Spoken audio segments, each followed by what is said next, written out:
سلام تخطاتلتنا الشانل كمي كنكم كمي تخونو سناي كتكونو ناي وتر منيتيو نايلو مارستي ازيا قداسي ابزوان زدما نزبازحي سب تشكر زلا كونتات يعني سادما كونتات ناي صغوري كخون مچم زبزحنا اودات نكون والد ابزمع بالعالم ازو كونتات نصغورنا يتقمون صغورنا صبغا يرخبن انتس صحينا عدنا نفيقو انتس ماينا عدنا نافيقو بزي قدس صغورنا بزح سب قلطيف خم تركف زلو بفلاي دما اتوم تحت 30 عامات زلو منسيات صغروم كرغف كله امنا كفطرو زخل صغتي يرداني كم ودي يكون كم قال سلازي بزح نجر ندي بزعبا صغور تزرب زالو من رياغن تفطراو نجرات حكمنا خيكتكا مدهانيت كيغبركا كمي غير كان صغورخا كتحجزو تخل غلغلي ورق كتوغدو زلكا كتوحدو زلكا كتستقللو زلكا نانري سلازي غداينا صغوري قليل ايكونن كغتفو زخل سايكولوجيكال دامج اب كونفيدنس ناتنا فطرو زخل صغتي بقليل يرداني سلازي زا فيديو زا تقدسكم كسا مودا ترايوا نفس وكفنت في الناس تبهلكم حنت مع حالتك تقبرو ديكونس بقصالنتنا دغاغمكم ونخوت نبرو تحاجزن تمغرن سلازي بومن صرتخيتكم دما اتي صغركم اناته محاي شخمت كاب كيلا ابز عودزي كيلا زخونه دكتور زمص مخريو سلازي انت تتقيمكم له ابيوتكم كحجزكم يخيل يمو كينا واحكو كاتنا بتتحس تخزغركم مجمريا لايك ابو كسامو داتا دما فولو كتقبرو ناتكم ريتو دما مودا تاخدغتفو كنصبيكمينا Let's go. أسرت حدا بتعمود إتهاوي زخونون تأجرنا نخيرجفن نزرجفنا سبات دما قلتفون نكنوح زجابرو ميلاتات كنرينا إزيوم أبجزنا كوينا كنا تجبرو من نخل ميلاتات ويدما home remedies النبلوميو تأجرنا كرجفن كالو بتعمي كابز حزنن زحرق نجاريو شو عدما قدمنا بحكمنا كيدنا مدحانيت متقام نجمر ابغزانا كوينا كنا تكبروم انخيل نجارات انتلو نمرعي ويدما نمفتان كل سب زحسبو نجاريو سلازي لما عنتن نريو صغرين من واحن انت دقا صغرنا زرغفنا تلو كوينو دما كمي غيرنا تمليسنا كننوحو ويدما نابز نبرو كنملسو كمن نخيل كنرينا ازيوم بزح وصاي زي بلومن بتفطراوي زخونه منغدين كتغبرو زخيلو 11 ميلاتات يوم ورقتم بيرون حيسكم اندا صحافكم نختكتاتلوني اندا عدمكو قطتا نابت فيديو نحلف كل جزء እንገብሮ ነገር ኮይኑን ከሎ ብዙሓት ሰባት ግና ጎዳኢ ምዃኑ ዘንፈልጦ ነገር አሎ ጸጉርና ክንሕጸብን ከለና ኣብቲ ማይ ዝርከቡ ፍሎራይድ ንጸጉርና ብጣዕሚ ጎዳታ ንጥረ ነገራት አለው እዮም እቲ ፍሎራይድ ንጸጉሪ ክረግፍ ካብ ምግባር ሓሊፉ ኣብ ገጽናውን ፈጸጋ ንኽወጸና ይገብርዩ እዚ ንስንና ወላኳ ጠቃሚ እንተኾነ ንጸጉርና ግና ይጎድኦ እዩ ሓደ ክንገብሮ ንኽእል ነገር እንተሎ ነዚ ፍሎራይድ እንዳነጸረ ወይ ድማ እንዳጻረ ዘሕልፎ ናይ ሻወር ጫፍ ወይ ድማ ሻወር ሄድ ምጥቃም እዩ እዚ ናብ ጸጉርና ዝበጽሕ ናይ ፍሎራይድ መጠን ብምቕናስ ጸጉርና ካብ ምጉዳእ የድሕኖ ፍሎራይድ ካብ ዝሓሊፉ ታይሮይድ ማለት እውን ኣብ ቅድሚት ክሳድና ዝርከብ ኮይኑ ንናይ ኣካላት ዕቤትን ንጥፈትን ዝጸሉ ሳብስታንስ ዘውጽጽክ እዩ እዚ ኣብ ጉሮና ክሓብጥ ብምግባር ጸጉርና ንከይነውሕ ካብ ዝገብርዎ ሓደ ነገር ድማ ፍሎራይድ እዩ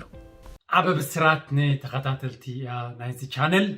መቸም ኣብቲ ግላዊ ትሕዝቶታት ወይ ካብ ኮርሳት ናተይ ብዙሓት ተማሂርኩም ክትመሃሩ ትደልዩን ከም ዘለኹ ይፈልጥ امبار بمغنيات مجمار ناي زعمت هذا مقدال ناي واقع غيرنا لنا كم تريوا زلهم بزح كورسات ناتنا نحاصير وان ديسكاونت غيرنا لنا ስለዚህ ክትመሃሩ ተደልዮም ዝተፈላለዩ ኮርሳት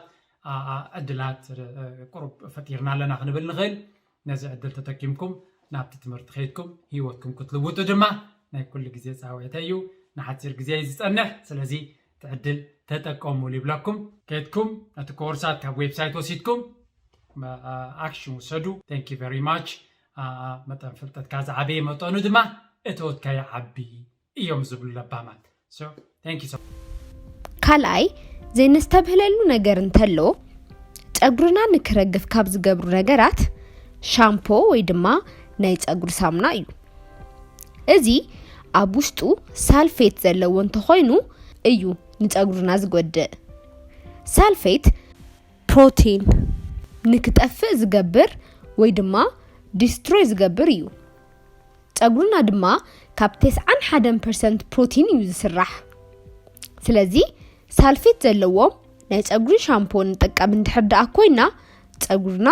ንኽጉዳእን ንኽረግፍን ኢና ንገብሮ ዘለና ስለዚ እቲ ንጥቀሙ ሻምፖ ወይ ድማ ናይ ፀጉሪ ሳሙና ሳልፌት ከም ዘይብሉ ክንረጋግጽ ይግባእ ሄር ሎስ ናይ ፀጉሪ ምርጋፍ ወይ ድማ ምብራህ እንታይ ምዃኑ ንክንርዳእ ሄር ሎስ ሜዲኬሽን ወይ ድማ ፀጉሪ ካብ ምርጋፍ ዝከላኸሉ ፈውስታት ወይ ድማ መድሓኒታት ከመይ ከም ዝሰርሑ ንርአ ቴስቶስትሮን ተኣኻኺቦም DHT ዝበሃል ይፈጥሩ DHT ዝፈጥር ኢንዛይም ድማ 5 alpha reductase ይበሃል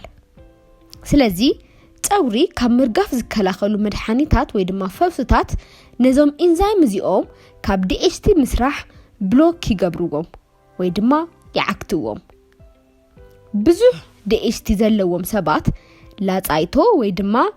androgenetic alopecia ዝበሃል ናይ ፀጉሪ ምርጋፍ የጋጥሞም እዩ እዚ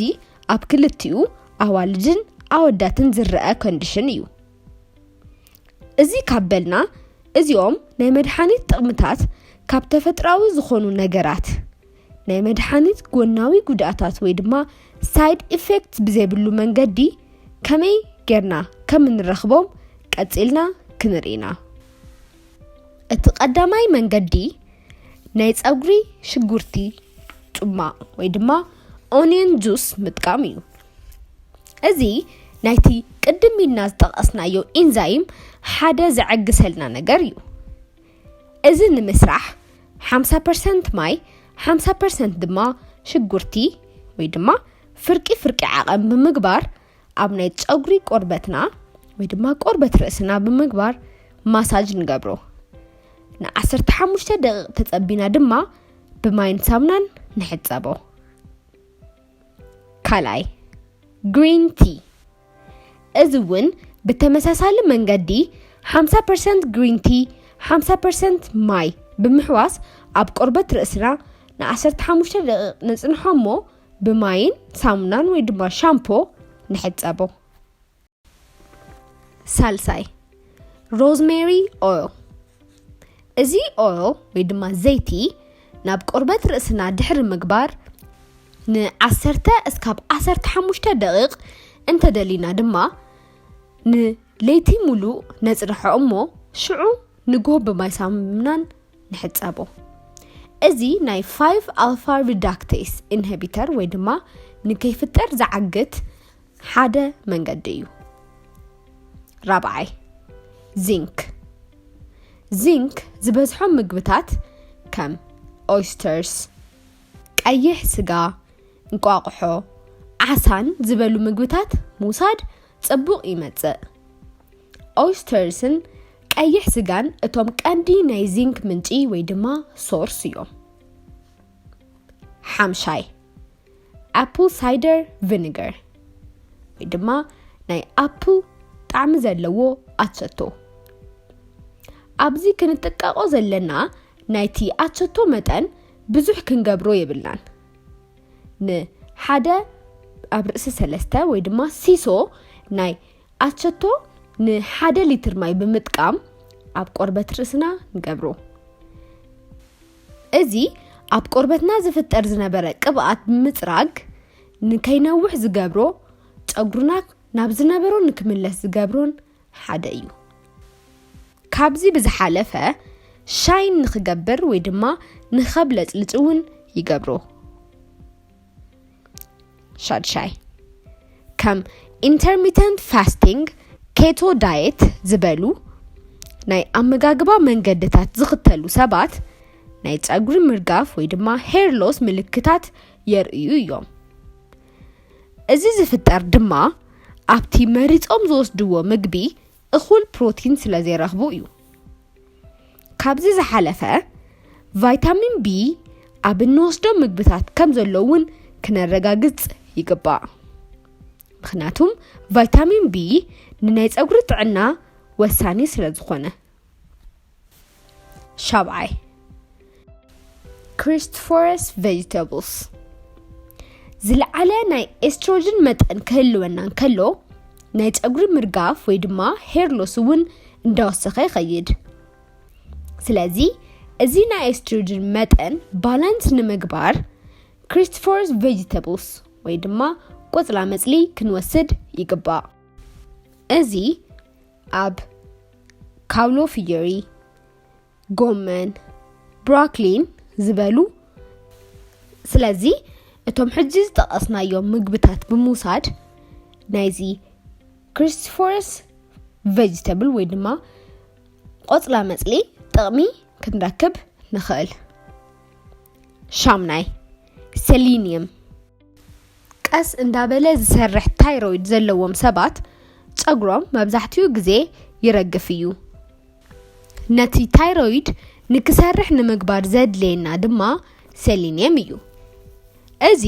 ብዝለዓለ መጠን ዘለዎ ድማ ብራዚል ናት ዝበሃል ዓሳ ሲዊድ ዝበሃሉውን እዮም እዚኦም ካብ selenium ሓሊፎም አዮዲን እውን ኣለዎም እዚ ድማ ነቲ ታይሮይድ ንምድሓን ካብ ዝጠቕሙ እዮም ታሽዓይ ቫይታሚን D እኹል ድቃስ ምርካብን ጭንቀት መቕናስን ብዙሓት ሰባት ጸጉሮም ዝረገፈሉ እዋን መዓስ ከም ዝነበረ ክትጠይቆም እንከለኻ ብጣዕሚ ኣብ ጭንቀት ዝነበረሉ እዋን ምዃኑ ይናገሩ እዚ ዝኾነሉ ምኽንያት ድማ ኣብ እንጭነቐሉ እዋን ኮርቲዞል ኣብ ሰውነትና እንዳበዝሐ ይኸይድ እዚ ድማ ንፕሮቲን ዝጎድእ ስለ ዝኾነ ጸጉርና ድማ ቅድም ኢልና ከም ዝረኣናዮ 91% ፕሮቲን ስለ ዝኾነ ጸጉርና እንዳረገፈን እንዳተጎድአን ይመጽእ እዚ ኣብ ዝኾነሉ እዋን ቫይታሚን D ክንረክብ ማለት እውን ኣብ ፀሓይ ብዙሕ እዋን ክንከውን ኣለና ስትረስ ወይ ድማ ጭንቀት ንምቕናስ ድማ ናይ ቫይታሚን D ኢንቴክ ምውሳኽ ወይ ድማ ንብዙሕ እዋን ኣብ ፀሓይ ምዃን እኹል ድቃስ ምርካብ ናይ ሰውነት ምንቅስቓስ ምግባር መዓልታዊ ድማ ዘወርወር ምባል ወይ ድማ ዴይሊ ዋክ ሙሳድ እዚኦም ኣብ እንገብረሉ እዋን ስትረስ ወይ ድማ ጭንቀት ንቕንስ ብተዘዋዋሪ ድማ ሄር ሎስ ወይ ድማ ጸጉርና ካብ ምርጋፍ እውን ነትርፎለና ማለት እዩ ዓስራይ ሲሊካ ጸጉሪ ሃይሊ ወይ ድማ ስትሬንግዝ ይህቦ እዚ ካብ ስፕሪንግ ዋተር ወይ ድማ ፍልፍል ማይ ኣብ ውሽጦም ሲሊካ ኣለዎም ኮነ ተባሂሉ ድማ ሲሊካ ዝበዝሖም ዝተኣሸጉ ማይ እውን ይስርሑ እዮም ከምዚኦም ዝበሉ ማያት እንዳረኸብካ ምጥቃም ጽቡቕ ይመጽእ እዚ ንጸጉሪ ጨፍሪ ቆርበትን ጥዕና እንዳሃለዎ ንኽመጽእ ካብ ዝገብሩ ሓደ እዩ ሲሊካ ዝበዝሖም ማይ ዝጥቀሙ ሰባት ድማ ኣብዚ ለውጢ ከም ዝረኣዩሉ እውን ይገልጹ እዮም 11 ባዮቲን መብዛሕትኦም ናይ ጸጉሪ ዘንውሑ ተባሂሎም ዝስርሑ መድሓኒታት ወይ ድማ ፈውስታት ኣብ ውሽጦም ባዮቲን ኣለዎም እዚ ዝኾነሉ ድማ ፕሮቲን ስለ ዝሃንጽ እዩ ባዮቲን ጸጉርኻ ንክነውሕ ብምግባር ንከይረግፍ ድማ ይከላኸል ባዮቲን ካብ ተፈጥራዊ ባክቴርያ ዝስራሕ እዩ ሰውነትና ድማ እዚ እንድሕር ደኣ ክፈጥር ዘይኽኢሉ ኮይኑ sauerkraut ማለት እውን ንጹጽ ካውሎ ወይ ድማ ዝተቆራረጸ ጨው ዝኣተወ ካውሎ ዝበሃል ምግቢ ኣብ ውሽጡ probiotics ወይ ድማ እቶም ጽቡቕ ባክቴርያ ዝስርሕሉ ስለ ዝኾነ እዚ ብኣብዝሓ ምምጋብ ጽቡቕ ይመጽእ ካብዚ ሓሊፉ ቫይታሚን ሲ እውን ይህበና እዚ ኮላጅንን ኬራቲንን ዝበሃል ፕሮቲን ንክፍጠር ይሕግዘና እዚኦም ድማ ጸጉርና ካብ ሄር ሎስ ወይ ድማ ካብ ምርጋፍ ዝከላኸሉልና እዮም እምበኣርከስ ተኸታተልትና ለው መዓልቲ ሒዝናልኩም ዝመጻና 12 ተፈጥራዊ ሜላታት ጸጉርና ንኸይረግፍን ንዝረገፈና ድማ ናብ ዝነበሮ ዝምልስን እዩ ነይሩ ትሕዝቶና ድማ በዚ ወዲና ኣለና ቀጻሊ መምህርትን ሃነጽትን ዝበልናዮም ዛዕባታት ሒዝናልኩም ክንመጺና ነታ ናይ ሎማዓንቲ ቪድዮ ንኻልእ ክትሕግዝ ስለ ትኽእል ሼር ምግባር ከይትርስዑ ኢኹም ስለምድማጽኩም ይቕኒለይ Thank you for watching.